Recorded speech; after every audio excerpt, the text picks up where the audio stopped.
Bonjour et bienvenue à votre bulletin de nouvelles de la Haute-Gaspésie, une présentation de Télévision Haute-Gaspésie et du journal L'Avantage gaspésien. Mon nom est Dominique Fortier et j'ai en ma compagnie M. Frédéric Deroy. Alors bonjour Frédéric. Bonjour Dominique.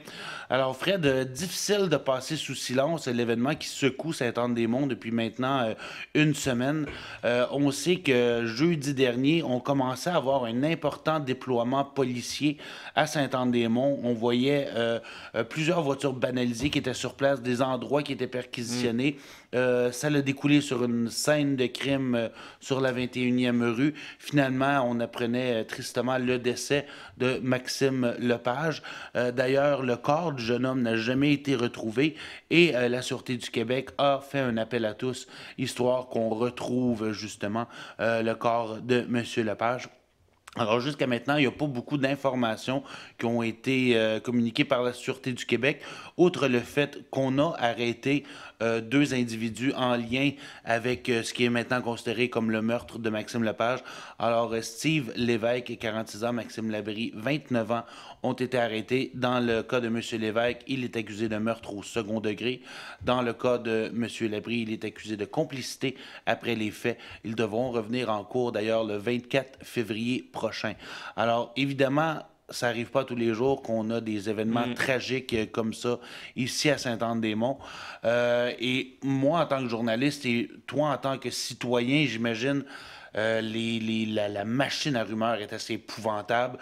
Tout ce qu'on peut entendre, la paranoïa générale aussi des gens autour de ce qu'on peut dire au départ était un certain manque d'informations.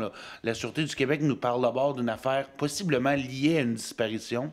Le lendemain matin, on nous dit qu'on préfère peut-être plus s'avancer trop sur cette hypothèse-là. Donc, on nous demande de ne plus trop le véhiculer dans les médias. Et par la suite, silence radio jusqu'au lundi, là où on apprend que les deux individus ont été arrêtés.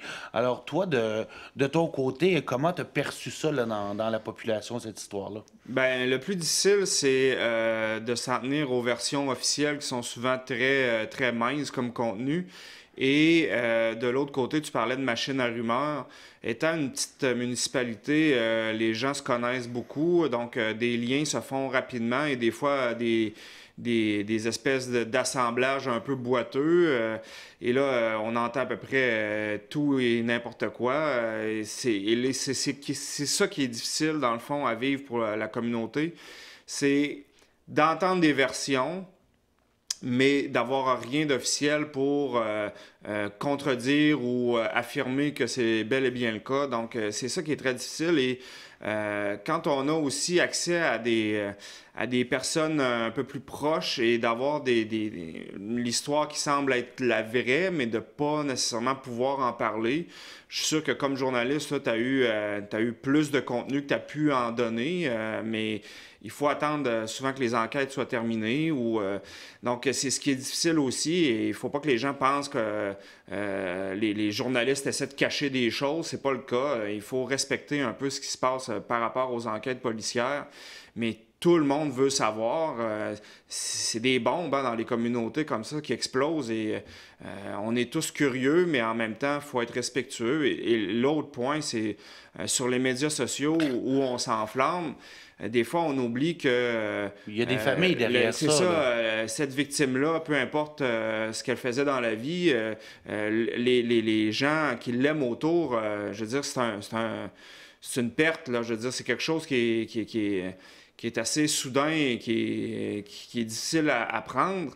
Donc, de lire des commentaires, des fois désobligeants ou des trucs plus ou moins scandaleux sur Internet, il faut penser que ça circule et que la famille et les amis proches vont avoir accès à ça. Donc, des fois, c'est important de se garder une petite gêne juste pour le côté humain là, de la chose, là, de penser aux amis de la famille. Donc, de prendre son gaz égal un peu. Et même si c'est difficile, il faut attendre que les versions officielles sortent avant de dire toutes sortes de choses publiquement. Je suis entièrement d'accord avec toi et je posais la question justement au porte-parole de la Sûreté du Québec à savoir pourquoi on retenait autant l'information. On nous dit on est dans une situation qui est très sensible, qui est très... chaque minute compte, si on veut. On parle de quelqu'un qui est porté disparu. On n'a aucune idée où il se trouve. On sait qu'il y a des gens qui sont impliqués là-dedans. Finalement, on se rend compte que c'était des gens relativement dangereux là, Ouais. dans ce cas-ci. Donc, on ne veut pas, justement, alimenter les réactions négatives qui pourraient survenir à partir du moment où on jette toutes les informations sur la table. Ben là, on ne sait pas comment quelqu'un qui se sent traqué pourrait réagir. Et voilà. Donc, c'est un peu à ce niveau-là qu'on préférait faire l'enquête et attendre justement de pouvoir mettre le grappin sur les coupables. Et peut-être, Fred, aussi, une autre question que je me suis posée, que plusieurs gens se sont posés, ben, comment on en arrive à une accusation de meurtre alors que le corps n'a pas été retrouvé? Alors, c'est une très bonne question, premièrement. Oui. Mais c'est aussi très, très rare. Ça n'arrive pas régulièrement. C'est arrivé à quelques reprises.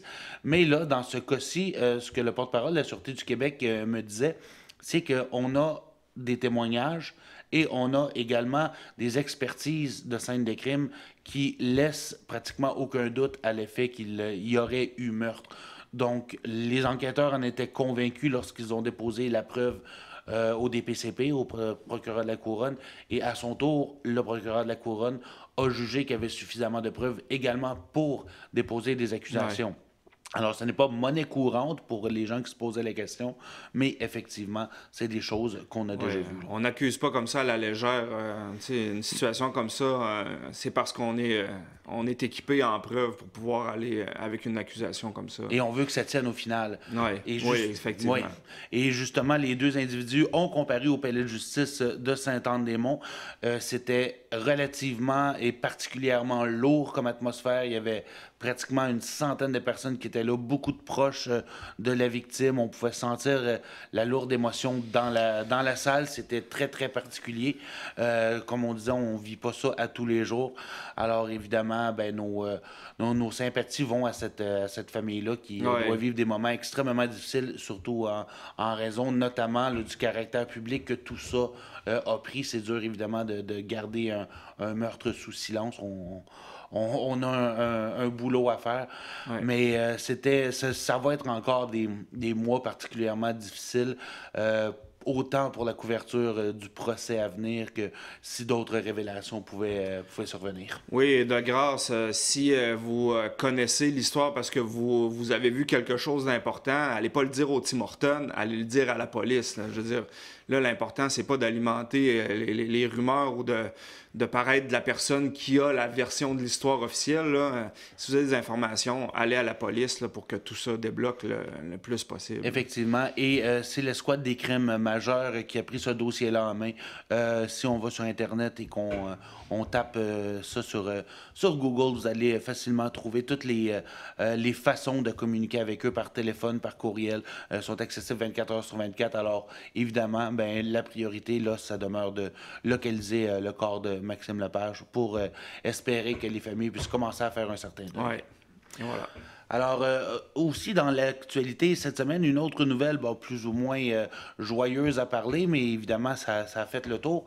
On parlait de cette pédopsychiatre de l'hôpital de Sainte-Anne-des-Monts qui a été reconnue coupable par le comité de discipline du Collège des médecins d'avoir tenu des propos harcelants ou intimidants envers une employée de la Régie de l'assurance maladie du Québec. Alors, pour faire une histoire courte, depuis maintenant 3 ans, la docteure Mélanie Lessard, ben, on lui reprochait d'avoir facturé des honoraires en trop, donc 650 000 d'honoraires en trop. Donc, c'était une saga entre la RAMQ et le docteur Lessard, justement. Elle a toujours prétendu que ces accusations-là étaient fausses, qu'elle n'avait jamais perçu d'argent en trop. Elle a eu au travers de ça des petits problèmes de santé. Elle a dû fermer sa clinique, notamment à Drummondville. Donc, elle travaillait depuis maintenant juillet, depuis juillet dernier ici à temps plein à l'hôpital de Sainte-Anne-des-Monts. Et là, ben, ce qu'on lui reproche, c'est que après un certain moment donné, elle a décidé de se représenter elle-même, donc de ne plus faire appel à ses avocats. Et là, elle avait des communications directes avec les gens de la RAMQ. Et évidemment, ben, on peut s'imaginer que lorsque ça fait 3 ans qu'on est dans une saga interminable comme ça, où on vous reproche de devoir des centaines de milliers de dollars, ben, à un moment donné, la tension doit monter, les motifs doivent probablement prendre le dessus. Et là, ben bref, il y aurait eu des propos injurieux qui auraient été tenus de la part du docteur Lessard sur des messages téléphoniques à la procureure de la RAMQ, également des courriels qui ont été envoyés qui n'étaient pas tendres. Donc, je vais vous épargner les détails, mais en même temps, sans excuser ce qui a été dit par le docteur Lessard, bien, on peut s'imaginer que lorsque ça fait si longtemps qu'on se fait accuser de quelque chose comme ça, peu importe que ce soit vrai ou non, l'histoire le dira bien en temps et lieu, mais on sait qu'est-ce que c'est que le processus administratif, la lourdeur d'avoir à faire avec des fonctionnaires, des avocats. C'est un processus drainant qui est très lourd, qui s'ajoute à ce qu'on fait déjà dans une journée normale d'ouvrage. Moi, je sais que personnellement, j'attends 1 heure au téléphone et après, lorsque la personne finit par prendre le téléphone, j'ai pas nécessairement des mots joyeux à lui dire, là. Donc, on s'entend que ça n'excuse pas la nature des propos, mais ça peut peut-être expliquer en quelque sorte, vu la situation. Comme on disait tantôt, on est une petite communauté, donc c'est assez facile d'avoir le point de vue de gens, mettons, qui travaillent avec le docteur ou qui de sa clientèle. Et le son de cloche unanime que j'ai eu dans les derniers jours, c'est on reconnaît pas la personne dont on parle là, dans les médias. C'est une femme qui a l'air d'être très appréciée, qui a l'air à faire très bien son travail. Donc, à ce moment-là, c'est plus facile de nuancer. Si les sons de cloche avaient été négatifs, on se serait dit, bon, quelle paye. Mais là, c'est vraiment l'entourage ici, le professionnel du docteur Lessard est un peu sous le choc là, parce que ils reconnaissent pas la femme qu'on voit dans les commentaires. Et on s'entend qu'on ne parle pas ici d'actes qui ont été commis envers des patients. Là. Il n'est nullement question de ses aptitudes en tant que médecin. Donc, on ne lui reproche aucun acte médical. C'est vraiment complètement indépendant. C'est des échanges qu'elle a eus avec un organisme qui lui réclame 650 000 là. Donc, si on me courait après pour 2/3 million, je pourrais aussi être peut-être agressif au téléphone. Mais c'est ça. Dans le fond, il faut rester prudent sur l'interprétation qu'on fait de tout ça. Et là-dessus, ben, je te félicite, Dominique, parce que ton article était beaucoup plus nuancé. Je pense que de ce que j'ai lu par rapport à ce dossier-là, c'est l'article qui met un peu plus la balance des choses. Là. Donc, si vous n'aviez pas lu encore quelque chose à ce sujet-là, allez sur l'avantage. Ton texte est le meilleur, Dominique, loin. Merci, c'est très gentil. On se déplace cette fois-ci dans l'est de la MRC, à Saint-Maxime-du-Mont-Louis. On avait la présentation du plan directeur pour les actions qui seront dirigées pour les prochaines 10 années. Alors, on peut voir à l'écran, il y avait quand même beaucoup de gens qui étaient réunis au centre communautaire Jules de Drouin pour la présentation de ce plan-là, qui a coûté grosso modo une trentaine de mille de dollars à la municipalité. Alors, la maire Guy Bernacchi, le conseiller Danny Bergeron, était là pour le présenter. Alors, grosso modo, c'est quoi un plan directeur en récréotourisme? Ben, bref, c'est que on avait beaucoup d'idées, beaucoup de projets sur la table. Donc, pour reprendre textuellement les mots de Guy Bernacchi, ben, on avait des idées pêle-mêle, un puzzle, mais maintenant, il fallait remettre les pièces ensemble. Ouais. Alors, l'embauche de la consultante de la firme Pesca a servi à ça, à mettre toutes ces idées-là en place, aller chercher des comparatifs avec quelque chose qui se fait déjà ailleurs. Alors, par exemple, on veut une tyrolienne ici, mais allons voir dans les municipalités voisines qui possèdent une tyrolienne, elle, ça lui a coûté combien? Donc, bref, on y va un peu de cette façon-là. La ligne directrice, je te dirais, Fred, que c'est davantage le plein air. Valoriser les plages, le lac Anse Pleureuse, les étendues d'eau, tout ce qui est sorti en nature. Il y a eu plusieurs idées qui ont été lancées dans l'univers, comme des excursions pour découvrir le milieu éolien. On sait qu'on a beaucoup d'éoliens dans notre cour à Mont-Louis. Le milieu forestier également, des activités ludiques pour la famille. Donc, tout ça autour du thème de la nature et aussi avec l'objectif de retenir les touristes plus longtemps lorsqu'ils passent par Saint-Maxime. Au lieu de simplement s'arrêter, prendre un café puis une poutine, bref, qu'on reste peut-être un peu plus longtemps et en même temps encourager l'économie locale. Et voilà. Le tourisme, qui est une de nos forces en Gaspésie, en Haute-Gaspésie, comme partout autour de la péninsule. Et c'est une excellente initiative parce que d'avoir une bonne idée, c'est quelque chose, mais de la mettre en application ou que ça se concrétise, c'est une autre paire de manches. Et d'avoir mis un peu d'argent pour engager une ressource, nous aider à faire le tri et structurer tout ça, c'est une très bonne idée et je félicite mon Louis pour ça. Des fois, on a peur un peu de dépenser de l'argent. On a des budgets, toutes les municipalités, la MRC, des budgets serrés, mais ça, je considère ça comme un bel investissement dans sa propre communauté et d'aller de l'avant et de s'assurer que nos bonnes idées ont été bien mises en place et bien structurées. Et qu'elles vont se réaliser. Et qu'elles vont se réaliser. Donc, c'est un peu souvent ça, le nerf de la guerre dans le développement de la région, c'est pas tant d'avoir la bonne idée, parce que ça, il y en a plusieurs bonnes idées dans la région, mais c'est de réussir à la pousser jusqu'au bout, d'aller chercher le financement, etc. Donc, Mont-Louis, je pense, a pris la bonne avenue là-dessus. Là. Et aussi, on nous disait que pour mettre en place ce plan directeur-là, bien évidemment, ça prendra des ressources, donc on va possiblement engager un agent de développement dont le rôle sera justement d'aller de l'avant avec ces idées-là, de prioriser les projets à réaliser, d'aller chercher les subventions disponibles dans les différents paliers de gouvernement et par la suite, ben, de mettre tout ça en place. Alors, selon le maire Bernatchez, on pourrait voir des premiers projets se réaliser là, aussi rapidement que cette année en 2020. Alors, dossier à suivre. Oui, bravo Mont-Louis. Et sur ce, chers auditeurs, nous prenons une courte pause de quelques minutes. On vous revient avec la suite du bulletin de nouvelles de la Haute-Gaspésie.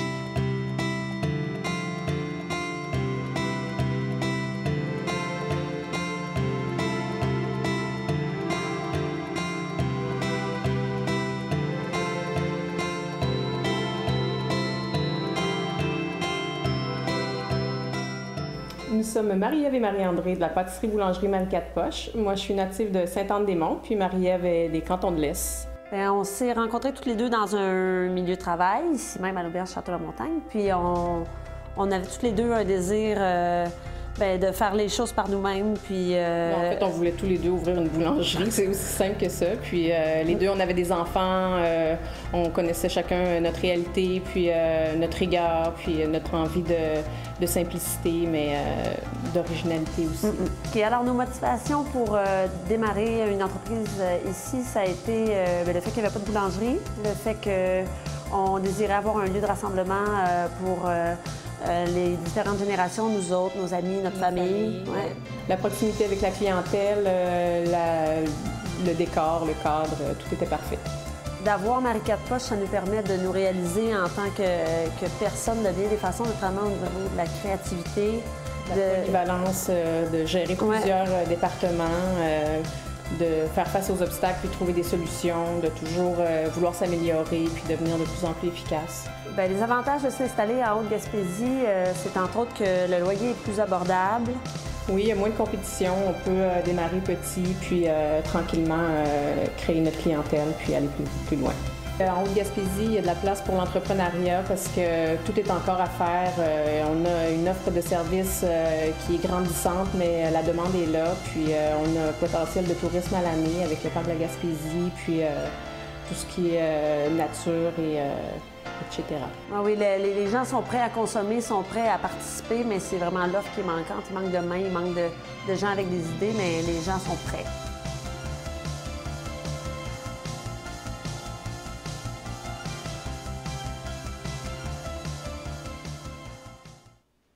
Nous sommes de retour à votre bulletin de nouvelles de la Haute-Gaspésie. Évidemment, bien, on ne peut pas passer une semaine sans parler du sujet préféré de mon collaborateur Frédéric. Alors, jason politique un petit peu, ça bouge beaucoup, notamment dans les courses à la chefferie. Alors, peut-être un petit coup d'œil au niveau provincial. Là. Qu'est-ce qui se passe avec nos deux partis préférés? Au PQ, ça commence à bouger un petit peu plus. Tu vois, cette semaine, Guy Nantel, l'humoriste qu'on connaît bien dans le milieu politique, hein, qui a des textes souvent grinçants un peu, lui commence à sérieusement là, préparer ses affaires et demande par contre des aménagements au PQ au sujet de la course. On demande entre autres que les dates de spectacle de M. Nantel soient regardées pour ne pas mettre de débat en même temps qu'un spectacle. Donc, M. Nantel... Est-ce que c'est sérieux, cette candidature-là? Jusqu'à maintenant, le signal est clair et sérieux. Bon, est-ce que ça fait un bon coup de pub à M. Nantel? Oui. Mais si il décide vraiment d'aller dans la course, c'est à condition justement que les aménagements qu'il demande soient approuvés pour qu'il puisse aller dans la course. Mais ça ferait de bons débats, ça c'est sûr. Et ça créerait aussi un intérêt particulier pour cette course-là. Toute course confondue présentement, PQ, PLQ et conservateurs au fédéral, je ne peux pas dire que ça enflamme les passions, là. Donc, ça serait une bonne nouvelle, je pense, que M. Nantel fasse partie de la course du PQ. Par contre, les demandes sont quand même, c'est ça, les dates de spectacle par rapport au débat. Ensuite, on demande, il y avait l'option que si on n'est pas membre du PQ puis on veut voter à la course à la chefferie, on paie 5 $ pour avoir le droit de voter au lieu de 10 $ pour être membre.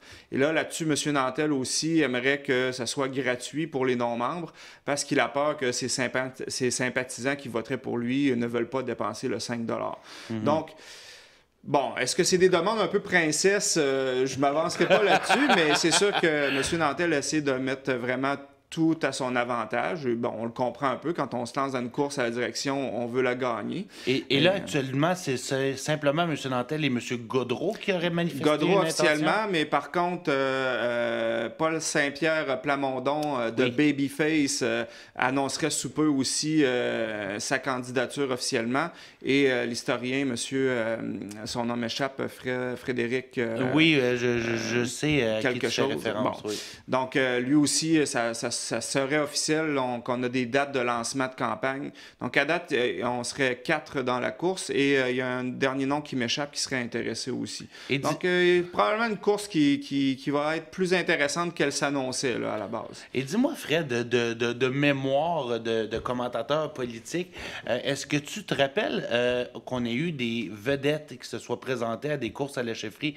Moi, je regarde aux États-Unis, là, c'est monnaie courante. On a eu le gouverneur Jesse de Body Ventura, le lutteur. Ouais. Donald Trump était lui-même une grande personnalité publique. Arnold Schwarzenegger en Californie, oui. Ben, comme vedette, entre guillemets, on a eu notre fameux homme d'affaires, Pierre-Carl Pelado, qui était pas nécessairement destiné à la politique. On le connaissait comme homme d'affaires, donc on peut y aller comme ça. Sinon... issu du monde du spectacle, on n'a pas vraiment eu personne. Le président de l'Assemblée nationale, présentement, qui a eu une émission longtemps, Monsieur François Paradis. Oui. Donc, même qui a gardé peut-être des faux plis de ses émissions. Que oui, hein? Madame Blais, Marguerite Blais. Oui, qui parlait de vibrateur à 9 h le matin. Entre autres. Je crois qu'elle a fait d'autres choses, Dominique. Mais c'est sûr que des noms flamboyants ou un peu plus connus, oui, ils ont été connus. C'est des artistes, des fois, d'une époque qui est peut-être moins pour les milléniaux, mais qui ont eu leur heure de gloire aussi. C'est toujours un couteau à double tranchant quand on est une personnalité publique parce que, le parti et soi-même, on a de grands espoirs. Et quand ça ne passe pas, c'est des grandes déceptions. Effectivement, oui. Donc, c'est toujours assez un pari risqué. Pour M. Nantel, c'est sûr que j'aurais bien aimé qu'il entre dans la maison en étant un député d'abord, tout comme M. l'historien qui va se présenter et tout. Donc, faire ses classes un peu en politique et prendre...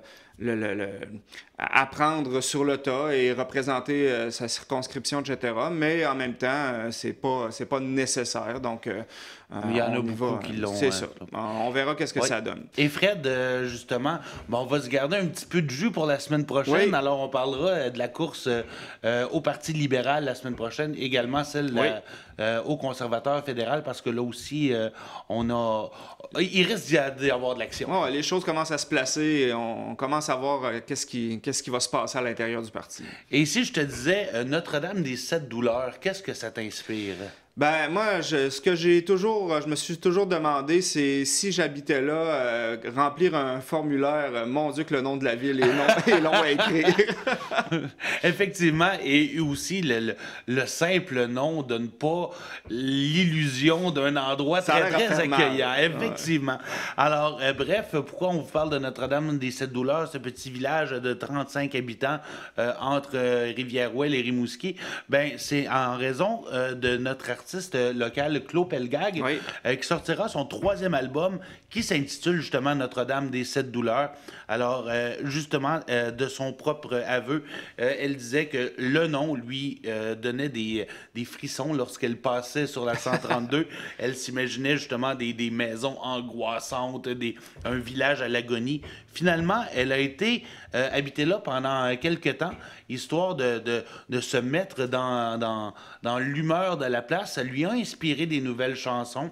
Paraît-il qu'elle était dans un état d'esprit où elle avait besoin de retrouver un certain bonheur. Elle dit qu'elle l'a retrouvé à Notre-Dame des Sept Douleurs, un endroit qu'elle qualifie d'idyllique. Alors, bref, le 17 avril prochain, ce sera le lancement officiel du 3e album de Claude Pelgag. Et on sait que Claude Pelgag, de son premier album en 2013 jusqu'à aujourd'hui, ça n'a pas toujours été facile, son parcours. Elle a eu beaucoup de difficultés à obtenir une notoriété locale. On l'avait appréciée ailleurs. Elle était plus boudée ici. Je ne sais trop pour quelle raison. Tandis que Patrice Michaud avait eu un succès instantané parmi les siens. Alors, très content de voir que Claude Pelgag, finalement, on reconnaît tout le talent de cet artiste-là. Et c'est toujours le danger, entre guillemets, d'y aller avec sa propre couleur, d'être en dehors des sentiers battus. Des fois, c'est un peu plus long avant d'aller chercher l'approbation de peut-être des plus proches. Quand on sort de la région, qu'on va dans des bassins de population plus touffus, on a plus de chances d'aller chercher des fans à travers tout ce monde-là. Donc, moi, ce que j'aime beaucoup, c'est qu'elle est restée fidèle à elle-même. Elle a continué à faire ce qu'elle aimait, ce qu'elle excellait. Et là, elle récolte de plus en plus les fruits de tout ce travail-là. Mm-hmm. Et les gens ont appris à la connaître aussi. C'est une personnalité flamboyante et hors du commun. Donc, un coup le choc passé pour certains, apprécient la musicienne qu'elle est. Elle est excellente. Donc, le talent, et quand c'est bien fait, ça finit toujours par faire ses preuves. Et Claude Pelgag le prouve encore une fois. Et sur scène, paraît qu'elle est quelque chose à voir. Alors, si on a l'occasion, et on le souhaite qu'elle viendra ici dans la région pour le lancement de son album. Et on termine, mon cher Fred, en parlant de Fred, en parlant de hockey. Oui. Alors, notre équipe senior, le Nordais de la Haute-Gaspésie, dont on voit le capitaine ici, Benoît Anctil, et avec un gardien de but absolument défait qui vient de se faire compter un but. Alors, Benoît Anctil, 50e point cette saison en à peine 30 matchs. Alors, c'est un exploit, 15 buts, 35 passes, un joueur phénoménal qui réussit match après match à aller chercher des points constamment. Donc, c'est le meilleur marqueur de la Ligue encore cette année. Ça va probablement se concrétiser très, très bientôt, alors qu'il reste un seul match à jouer en fin de semaine prochaine. Ça assure évidemment aussi que le Nordais est au sommet du classement à la fin de cette saison régulière-là. Et on va rentrer en série éliminatoire avec des forts espoirs. Et c'est tellement le fun à dire, Saint-Anne-des-Monts part favori dans cette course-là. Oui, c'est très motivant et on espère que toute cette belle énergie-là et ces victoires-là vont continuer pendant les séries. Mais on peut quand même se péter les bretelles en disant que Saint-Anne-des-Monts a fini premier au classement pour la saison régulière. Exactement. Et sur ça, mon cher Fred, c'est déjà tout le temps que nous avons. Alors, merci encore une fois d'avoir été à l'écoute. Et on vous revient la semaine prochaine avec une autre édition du Bulletin de nouvelles de la Haute-Gaspésie.